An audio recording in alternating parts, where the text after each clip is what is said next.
Yo! Yayo, yayo, dreaming. Don't give it up, Lupe. Dreaming. Don't give it up, Solo. Dreaming. Don't give it up, Nave. Dreaming. Don't give it up, give it up, give it up, give it up, give it up. Hey guys, welcome back to the channel. It is the Phil That Plays, and today I want to talk to you about the Peoria regional event I just got back from. Technically, I got back from Saturday. I'm filming this on Monday. But yeah, this event was really fun. I had a great time. And these are all the Iowa players. And also Pacman. Shout out to Pacman, an honorary Iowan. And we came to play. A lot of us are repping our new jerseys that we got. Shout out to Charlie, our own Charlie Lower, that made them right there. Good man there. Fun time.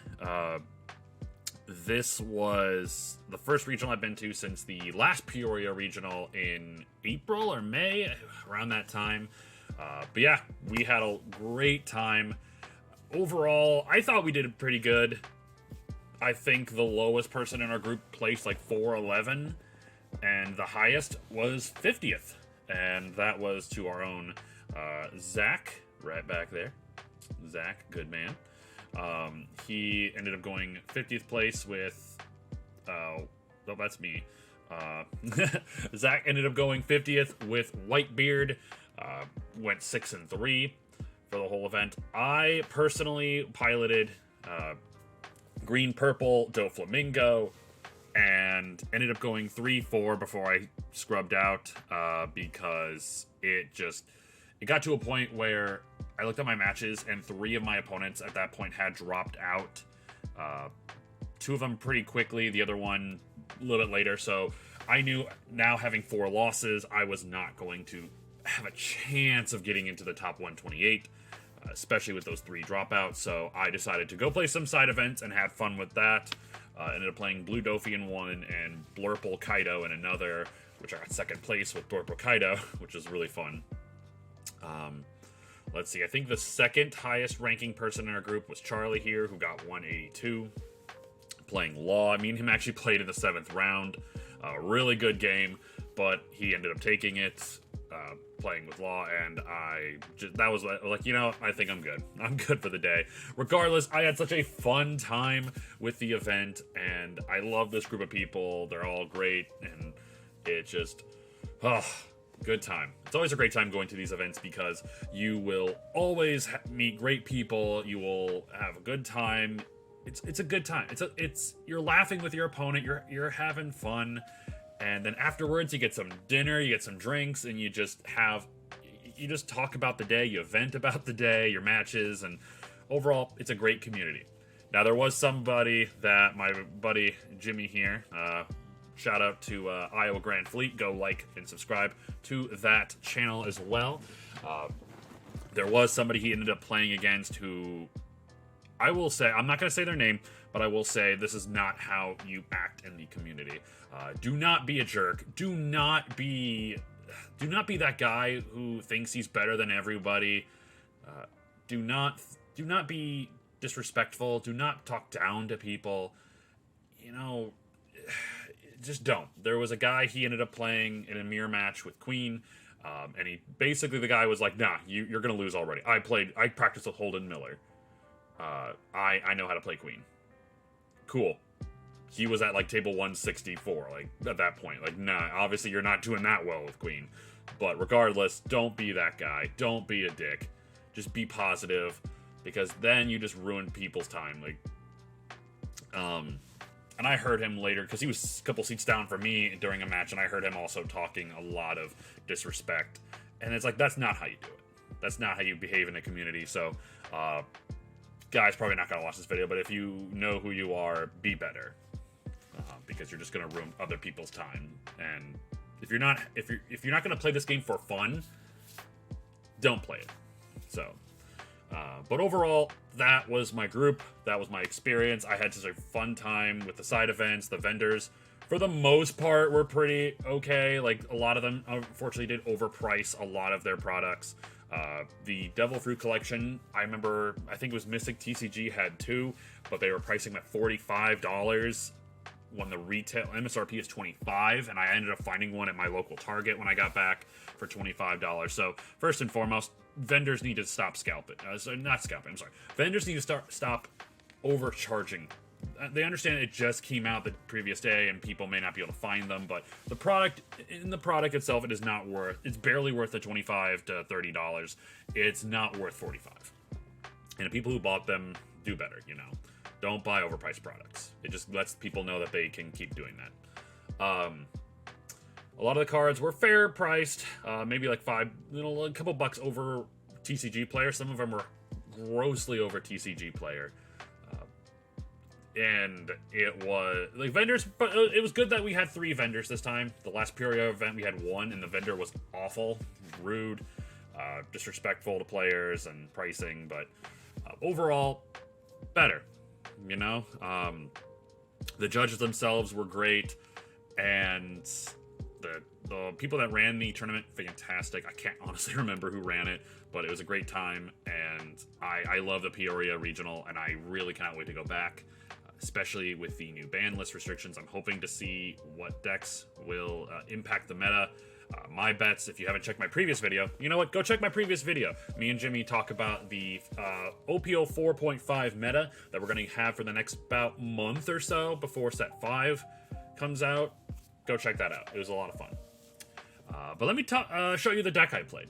All right, and like I said, I did play Green Purple Doflamingo.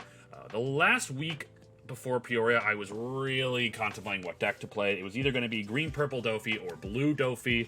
I had both of these decks ready to go. So I got them right here.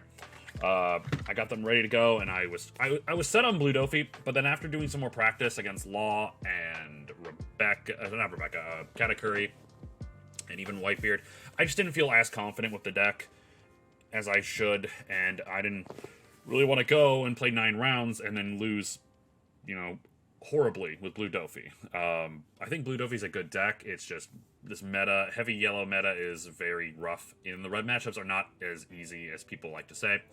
So I ended up going Green Purple Dofi, and Green Purple Dofi I think was the right choice for me. The deck played, for the most part, pretty darn good all day. My round 1 matchup was against an Ace. That was probably one of the worst matchups I could have gotten, especially round 1. He ended up Fire Fisting me twice, and then Flame Emperoring me twice. So he took my life down in 2 swings, KO'd all of my blockers, KO'd all of my board. I couldn't build up a board state, and it went to him. It was a round 1 loss, but like I said, Fire Fist and Flame Emperor is a awful card against going into this deck. It is rough. Ace is really strong.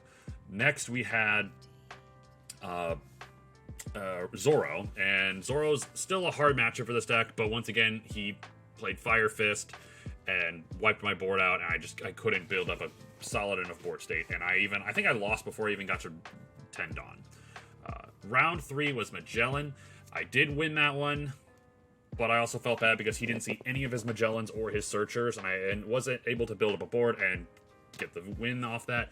Round 4 was, I believe, Katakuri.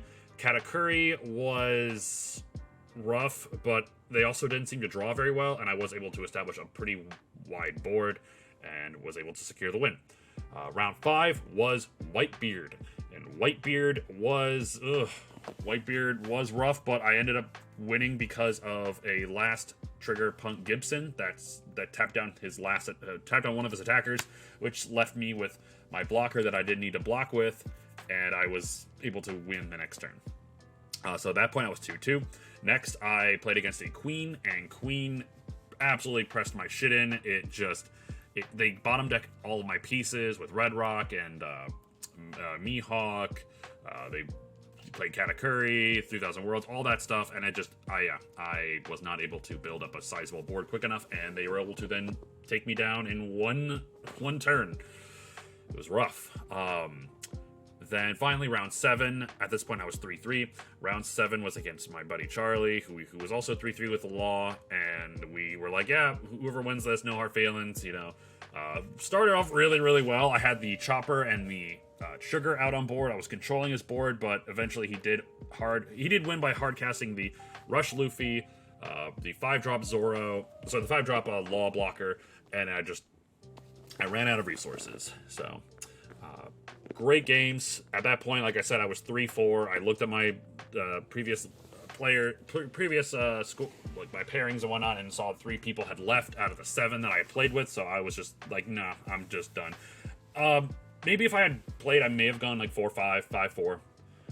But it's neither here nor there. This was a fun deck to play, though. Obviously, I love the ability of Green Purple Dofi to restand 2. It feels so great tapping out every turn and then just restanding 2. I played 3 choppers.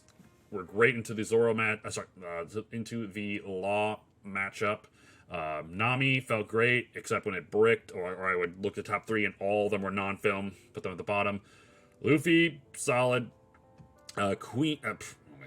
Krieg was awesome. I actually won against the Katakuri player, I want to say because of this card, KOing 2 of his attackers. He wasn't expecting Krieg, and that really helped me secure the win, being able to swing double strike 8k a couple times. He had to drop resources. I think that it helps. Yellow doesn't like to lose more than 1 life a turn, so, or at least 1 life during an attack, so it felt great. Sugar, MVP. People have to play around this card. It is so good. Unless it gets Fire Fisted, then it sucks.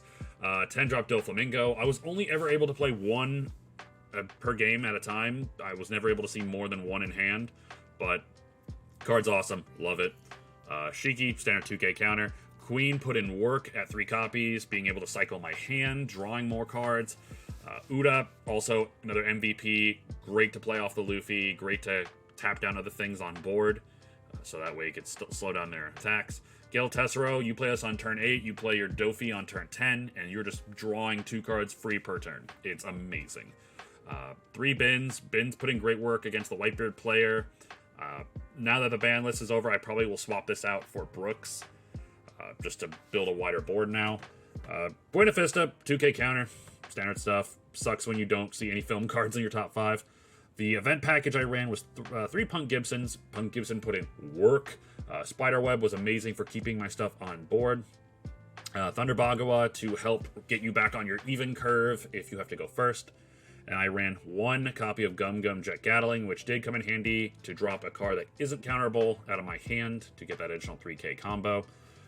Yeah, I really like this deck. The only things I really would probably change is remove the bins, get them down to Brooks now, because Whitebeard's not going to be a thing. Maybe drop the Thunder Bagawa down to 1 and put in a Union Armada as a searchable event. I really want to throw in a copy of The Weak Can't Choose How They Die. That card is absolutely insane, but I think maybe... I don't know if you need 4 sugars anymore. Maybe going down to 3 now that Law is not going to be as prevalent, but this card still is amazing. Maybe drop the Kriegs. I don't know. A lot of things to think about. I'm hopefully going to be playing Eggman's tournament on Tuesday with the restrictions in place. Maybe I'll be playing this deck. Don't know yet. But that will be it for this video, guys. Once again, thank you so much to the tournament organizers at the Peoria Regional for making it a fantastic, easy event. Thank you to all my friends and Iowa teammates who were able to go and represent. And thank you to Jimmy, my roommate, one of my best friends over at Iowa Grand Fleet. Make sure to go like and subscribe to that page for riding up with me. And yeah, this was a fun event. I'm super excited to see what comes next now that the ban list is in place. We got the Ultimate decks coming out on Friday.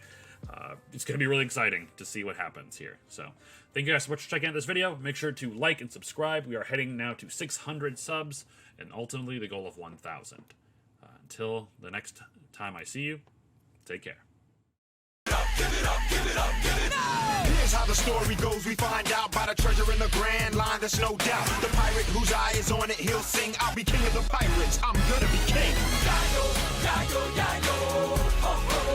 His name is Luffy. That's Monkey D. Luffy. King of the pirates.